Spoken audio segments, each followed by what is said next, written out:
A sort of nightmare. Hotel guest allegedly awoke to night manager sucking on his toes. No. I'm going to need a little more conviction than just sort of nightmare.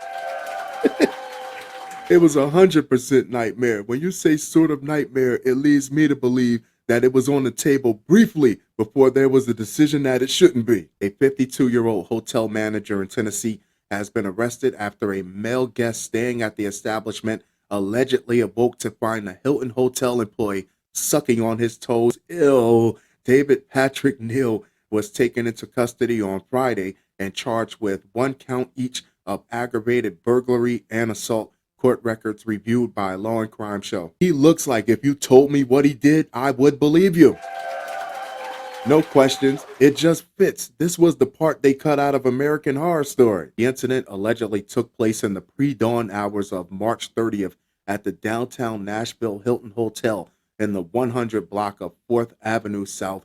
The guest who filed a lawsuit in the case alleging sexual assault told officers with the Nashville Metropolitan Police Department that he was in town on a business trip, according to a report from Nashville ABC affiliate WKRN-TV. He was reportedly asleep inside his room at about 5 a.m. when he allegedly woke up to find the suspect allegedly sucking on his toes, WKRN reported. That Nashville Hilton Hotel is a nice hotel. On average, for one person, it runs you about $300 per night. That's the type of room service you don't need, where you gotta sleep with your socks on. Upon waking up, he reportedly told police that he immediately confronted the hotel's night manager, whom he recognized. Neal and another hotel employee had allegedly come to his room the previous day because the guest was experiencing problems with his in-room television, the station reported. What type of weird business they got going on in that hotel that they're staking out people's feet to come back and suck later?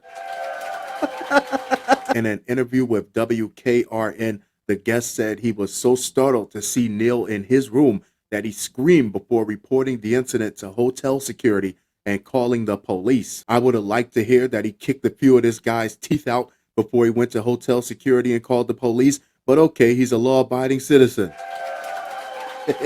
Upon arriving at the hotel, police reportedly took the guest's statement and spoke to Neal about the alleged incident. I'm surprised he didn't lawyer up. You wouldn't want him to put his own foot in his mouth. Neal reportedly admitted to investigators that he had entered his room without the guest's permission using a clone room key. However, he told police that he only entered his room because he thought he could smell smoke coming from inside and wanted to ensure that everything was okay. WKRN reported. Stop the cap, Neal. The only fire that was going on in that room was the hots you had for that man's Tootsies. In the arrest report, police noted that Neal did not notify anyone else on the hotel staff about his claim of smelling smoke. Of course not. And no guests reported smelling smoke. Of course they didn't. Neal also reportedly told police that after leaving the guest room, he threw away the clone key, which was never recovered. This man is a fanatic, a foot fetish feasting, finagling freak, a toe-tasting trespasser. All my life, you just have that sense of security and that sense of peace, right? It's not like you're camping and you have to kind of keep one eye open. You have that security, that's yours. And when you close your eyes, you feel like you're safe and you're protected. And it was a complete violation. Yes, it was. The victim told WKRN, I was just so shocked. It was, who are you? Why are you in my room? It was almost like a dream, a sort of nightmare. It just didn't make sense. Why is this person touching me? Why am I bludgeoning this complete stranger with the back end of a wastebasket in my hotel room at 5 a.m.? In his lawsuit against the hotel, the guest lawyer reportedly pointed out Neal has a criminal past, including spending 5 years in prison for manslaughter. What? Multiple charges of forgery, drinking, and driving, a manslaughter conviction as well, which served prison time, said Michael Fisher, one of the victim's attorneys. When Hilton hired this person, they had to have known. They have to do background checks to know. And the fact that they would put somebody like that in a position where they have the ability to clone keys, have the ability to get into a guest room. What was a prestigious hotel chain like the Hilton thinking? Did Norman Bates not answer their call?